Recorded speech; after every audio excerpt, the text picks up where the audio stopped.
So saying goodbye is hard, but sometimes it's necessary. This was my first pro lens, but it's finally time to let it go. So I thought that it would only be fitting to do a full breakdown and review, unscripted, of the Tamron EF 24-70 f2.8 SP DI VC G1 model A007. So I purchased this lens back in 2012. It was my first pro lens. I bought it alongside my other first pro lens, which was my Canon 17-40 f4. That was an L lens, great for landscapes. But buying this lens really brought my photography to the next level. At the time, I was shooting primarily with the Canon EF 50mm f1.8, the Thrifty 50, which for anyone who has shot with that lens, you know that it is a phenomenal lens for the price. I think I got it for $100 when I first bought it. And I still recommend that style of lens, that f1.8 50mm, as the first lens that every photographer should buy after they're done with their kit lens, or if you can kind of avoid a kit lens. I didn't avoid a kit lens. I actually had the Canon 18-50 5 and the 50-250 zoom lens. Those were the two lenses that I was using most, and then 50mm, and then I picked this up with the 17-40. And the 17-40 and this lens really did me well for quite some time, and those lenses and this lens in particular lived on my various Canon cameras. At the time of picking this lens up, my primary driver was a Canon 7D, the first version, which had CF, actually wasn't even CF Express, it was compact flash cards. That was an 18 megapixel camera with, I think, 9 frames per second shooting. It was super fast. It had great autofocus for the time. It was a phenomenal lens. I did so much with that camera for quite some time with this lens attached. But this lens has also been through the mirrorless transition. So after I upgraded my 7D, I got the 6D Mark II. I went full frame. This lens did phenomenally on the full frame camera. It was actually really great to get this lens on a full frame camera because I full width of the 24. And then I picked up the EOS R. This lens went on the EOS R, did great on that camera, shooting 4K with that ridiculous crop, shooting 30 megapixel stills. Then I got the R6. And video became a much more important component. I started doing a lot more on YouTube, a lot more video in general, and a lot more photography in general. And then when I upgraded my kit to the R6 Mark II and the R5, video became equal parts of my workflow with YouTube and other video work for various businesses that I was working for, as well as my photography, which I started doing a lot more of once I picked up the R6 II and the R5 specifically. And I did a big rundown on the channel about the R5 and the R6 Mark II in 2025 and why I made those choices, so I'll link that down below. But that's the history of me owning this lens. At one point, I did have to send it in for a firmware update to Tamron, and that was due to the fact that the image stabilization, when attached to the 6D Mark II, it was actually just draining the battery. Even though the 6D Mark II was off, the IS motor in the lens would still draw power. And so if you left this lens attached to a camera for any length of time, the camera battery would be dead inside. So I sent that in. There was also a chip on the front glass. They replaced that for me, $250 for full service, firmware update, and a replacement of the front element. This was in 2018. Yeah, $250. Amazing. Amazing price back then. I say back then, doesn't feel like it was that long ago. And now I've been shooting lots of portraits on this camera, lots of family portraits, especially with the zoom range. And so I want to tell you a little bit about kind of the specs and then my general experience with this camera. I'm going to keep saying camera, this lens. So first, let's talk about all the different letters that they put on their lenses. So the SP in this particular lens's name means superior. So this is their higher quality lens at the time, means that it's sharper. It also means that it has a consistent aperture throughout. So this is f2.8 from start to finish, from 24 to 70 all the way. And their claim at the time was that this was the first image stabilized f2.8 fast zoom for full frame cameras. There wasn't another one on the market at the time. From a lens construction standpoint, it has 17 elements in 12 groups, 3 molded aspherical elements, 1 hybrid aspherical lens, and 2 of their XR or extra refractive index lenses at the front. It also came with 2 low dispersion or LD elements. And with all of that engineering going into the glass, that's how they label this as SP, as superior. This is their higher end quality. And with all that construction, honestly, that sounds pretty high end to me. Additionally, and I think going towards the SP moniker, it has this very large, very nice, very short throw zoom ring that just honestly feels amazing in the hand. It also has a locking mechanism on it, so if you're holding it down, it doesn't do that. Although, to be quite honest, I've never really, it doesn't really slide out on its own very easily. You really do have to give it a lot of go, but I appreciate the fact that that lock mechanism is there. It does have a focus ring here, which is considerably smaller than the zoom ring. Obviously, the assumption is that you wouldn't be doing as much focusing manually since it is an autofocus lens. It has your distance indicator here, your distance window monitor, and it's got controls for autofocus as well as the vibration compensation, which is their image stabilization system, VC. So we have the SPVC. And the VC system in this lens uses what they call a 3-ball magnetic coil system. It's a lightweight coil system, and their claim is that it will provide up to 4 stops of shake compensation, or what we would call today image stabilization or stabilization. So not as much as what you get today in a modern lens, but obviously 4 stops is better than no stops. And again, when I purchased this lens, there was not another mid-range zoom that included vibration compensation or image stabilization at all. And then lastly, this is the DI, which just means digital or digital imaging or digital integrated, which means that it's designed to attach to SLRs and DSLRs that have digital autofocus systems that are digital machines as opposed to analog, right? There's no mechanical system in here. It's all electronic. So that's how you get the SPVC-DI. It also has 9 aperture blades for a round background bokeh. It has a minimum focusing distance of 15 inches, which is pretty good. It is 829 grams. It is not exactly lightweight. Definitely the heaviest lens that I had up to that time. Not the heaviest now, but definitely the heaviest at that time. It has an 82 millimeter front element or filter thread. It did come with a flower hood, and it was available when released on Nikon F mount, Sony A mount, and the Canon EF mount. And as a Tamron first, it was also moisture resistant. So it's not exactly weather sealed. It does have a gasket on the back, but it was the first of the Tamron lenses to be, again, moisture resistant, which again, goes into that kind of SP moniker. This is as pro as it got from Tamron, and really, I think a lot of the brands at the time that I purchased this, which is in 2012. It was released for the Canon system in June of 2012 and Sony the following year. So those are all the specs on paper.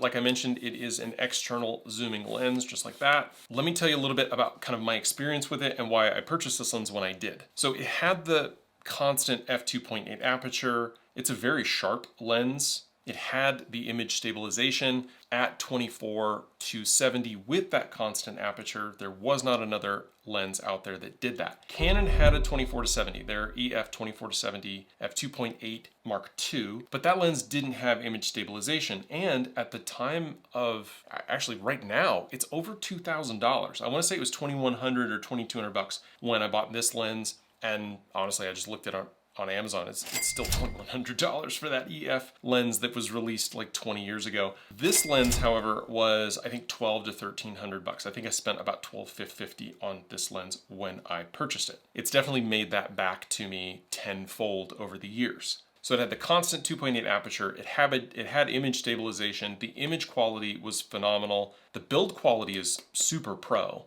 and it wasn't terribly heavy compared to some of the alternatives. Now, my experience with this lens from a stills perspective, shooting still portraits, shooting families, shooting events, it's reliable pretty much across the zoom range. At the wide end, it's got a pretty decent vignette. And at the long end, it's pretty sharp. Although throughout the range, there's just a little bit of softness in the corners, though not to be unexpected with a lens from this time. And I like to say that this had 90 to 95% of the image quality of the Canon variant at 50% or so price with image stabilization. So I think that that was honestly an easy trade to make. Color was phenomenal on this lens. I did find that compared to the Canon 17 to 40 f4 that I was shooting with as well, it was a little more contrasty, which was okay. Like I didn't mind that, but I definitely noticed a difference in the contrast of those images coming out of this lens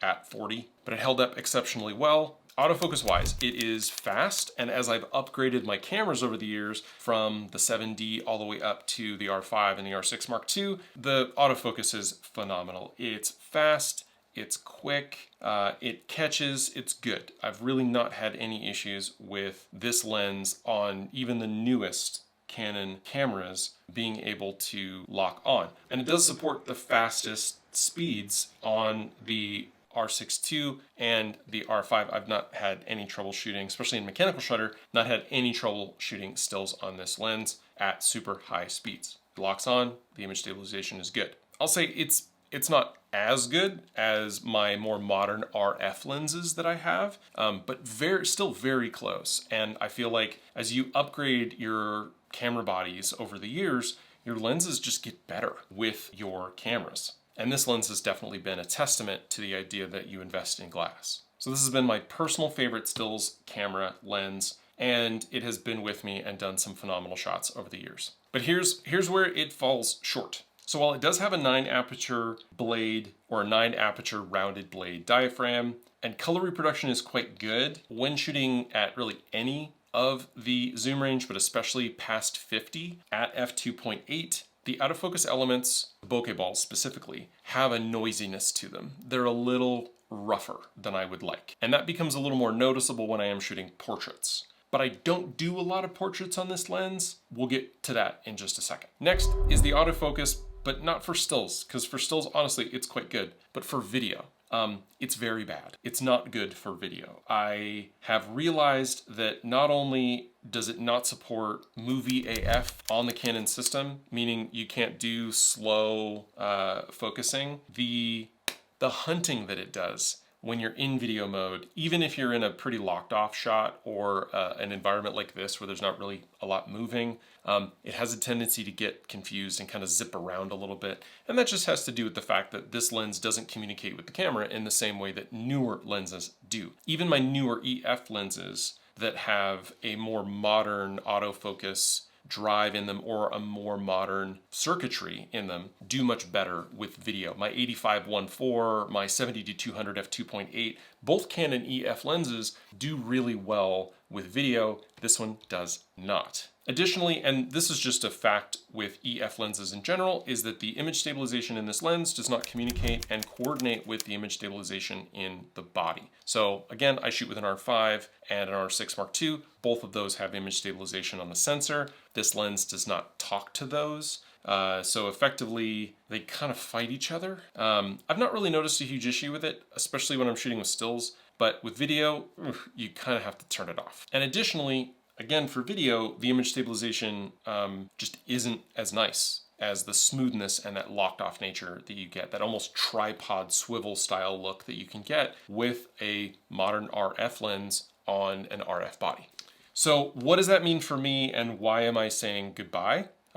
So I'm reaching for it less and less, almost zero now, whether for stills or for video. For video, as I mentioned, it's effectively useless for me unless I'm shooting locked off with a set focus point or in manual completely. With one of my RF cameras, I don't remember which one, I ended up getting the RF 24-105 f4 as part of a bundle kit deal because honestly it made that lens cheap. I think I got it for about half the price of what you would get if you bought it on your own. And even though it's an f4 lens, it's a great video lens. It's image stabilized, it's RF, so it talks to the camera, and it had the extra reach to 105, even though I don't really need the extra reach as much, but I do use that lens quite a bit for video, and honestly, I've found myself more and more keeping it on the camera and using it for some portraits and family shots because it's just easy. And when I'm shooting outside in natural light, I've got tons of light, no issues with the f4. And if you shoot at the long end, you definitely get some background compression. And it looks very nice for stills and portraits.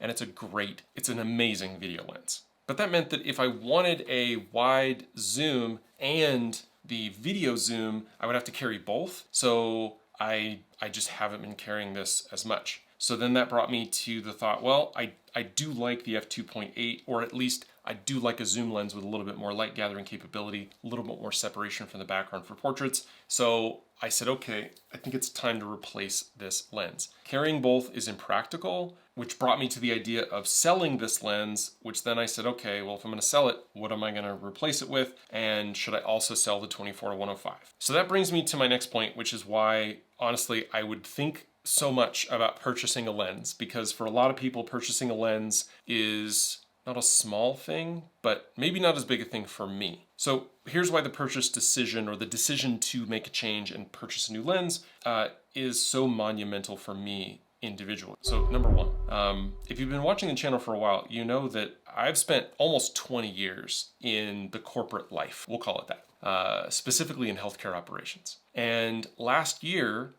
summer, I left that life. I left the healthcare world and the operations world and the corporate world with the intent of doing YouTube content creation, video, and photography specifically full time. Now, I've been doing photography and videography and YouTube for years. I've been doing video for 20 plus years. I've been doing photography for 15 plus years, almost as long as I've had this lens, and getting paid for it. But it was last year that I decided to leave corporate world and go on my own. So no net. I have two young toddlers. I have a 2-year-old and a 3-year-old. And they are amazing. They are great kids. And being a full-time content creator and photographer and freelance videographer allows me the flexibility in some instances to spend a lot more time with them. We haven't had to put our son in daycare.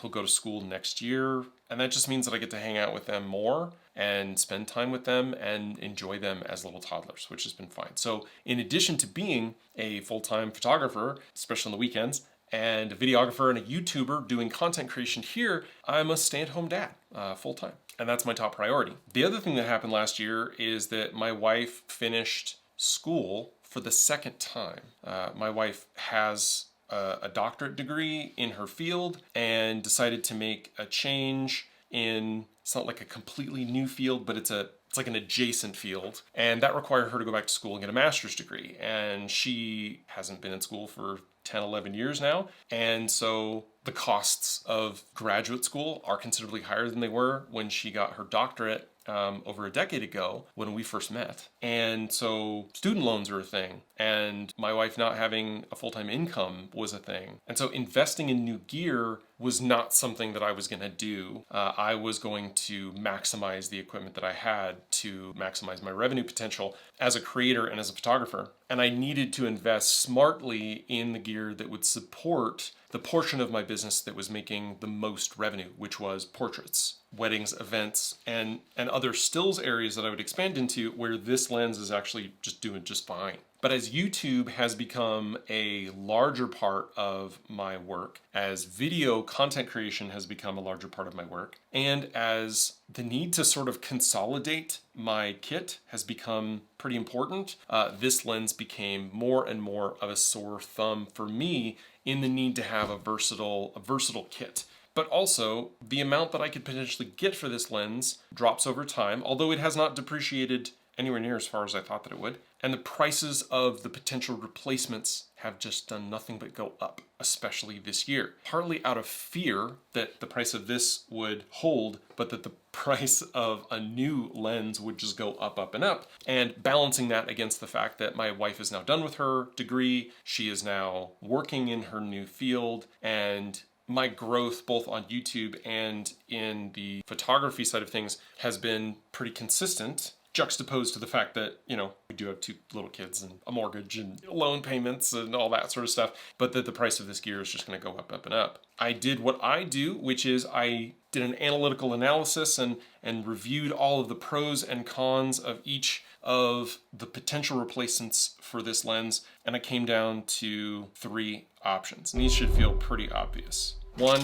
was the RF 24-70 f2.8, the simple, boring, bland, responsible option, I guess is what I labeled it, as well as the 28-70 f2 and the 24-105 f2.8. Those are the 3 lenses that I felt made the most sense for me from an upgrade standpoint. All 3 lenses do exceptionally well for video. All 3 lenses have the RF compatibility and advantages, and 2 of those lenses are image stabilized. All of those lenses are phenomenal for portrait work and give, you know, phenomenal background separation and low light performance, although the f2 obviously more so. So I started breaking the 3 down and realized that, okay, if I'm gonna look at really any of these 3, I need to be thinking about it from a cost standpoint as well, selling the Tamron and also selling my 24-105 f4. Because to be quite honest, if I bought any of these 3 lenses, I would still be in the situation where I'm kind of carrying 2 around. I don't need a 24-105 f4 if I have a 24-70 f2 or 24-105 f2.8 or 24-70 f2.8. I didn't need to have that second lens. So putting this with that gave me kind of an initial budget of what I would be spending and then what my additional cost would be to make up the difference. And so if I can get $1,100 to $1,200 for these, and at the time of recording this, these are already sold, this and the other lens. So I've already got basically that part of it done, and I knew that I was going to get between $1,100 and $1,200. The 24-70 f2.8 is between $2,200 and $2,400. The 24-105 f2.8 is about $3,100, $3,200, and the 20-70 f2 right now is about $3,000. All of those are more expensive than they were last year. So if I had made this jump last year, I would have saved myself a couple $100. But my expectation is that these are all going to go up more in the next 12 months. So I wanted to pull the trigger now.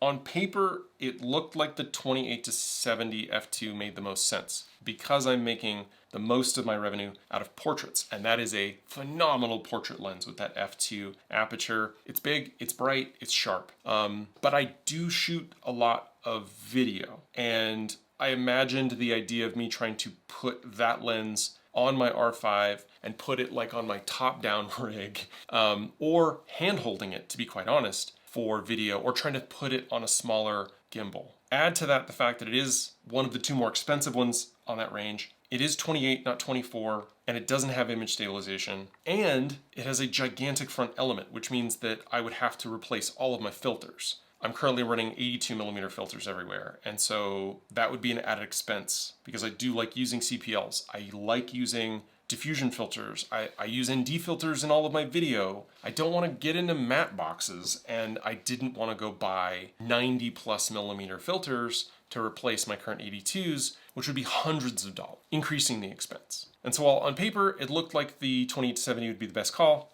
I nixed that. That left me with the 24-105 and the 24-70 f2.8, both f2.8, both image stabilized, both great lenses. Again, both great for video, right? There's nothing wrong with either of them. One of them, however, is $1,000 more than the other. And so what I had to ask myself was, is the additional reach between 70 and 105 for what I'm going to use this lens for worth it for the extra $1,000?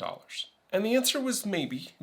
I would say it's a wash. But then you add in the fact that that lens is also considerably larger than this lens and considerably larger than the 24-105 f4 that I'm shooting with now. Like, it's as long as my 70-200. And sometimes I don't reach for that lens for portraits because it's so big. And if I'm doing 8, 10, 12 portrait sessions in a day, which I do, my arms are gonna fall off with that longer lens. And while for the additional $1,000, the 70-105 is probably worth it, I do still have a 70-200, and I do use it occasionally, and it is a phenomenal lens. It is sharp, it is fast, image stabilization is great. It's a phenomenal lens. I love that lens. But also, I shoot most of my portraits with my 85 1.4. So while I do a lot of family work with the zooms and video with the zooms, I don't do as much portrait work with the zoom. So it's kind of a mix. And so knowing that I have the 70-200, knowing that I'm shooting primarily with the 85, or at least 50-50 with the 85, the 70 to 105 focal range didn't really make a lot of sense. So for the extra $1,000, it didn't really make a lot of sense either, even though it is a phenomenal lens with a phenomenal focusing system, but it's $1,000. So I went with the boring choice, and I got the 24-70. This is a big deal for me, guys, okay? I'm actually shooting on it right now. That's how I've been doing this, this B cam. It's a great lens. And you might say, Joe, why did you record a 20+ minute video about buying one lens that has been out for like 5 or 6 years? Here's why. Because for me, it's a big deal. Again, I'm a stay-at-home dad. I have just in the last year made the jump into full-time content creation and photography out of the corporate world. I've made that shift, and this is my first big investment in that from a lens and camera standpoint. But I didn't change systems. I'm not jumping to Sony, but I don't take decisions like this lightly.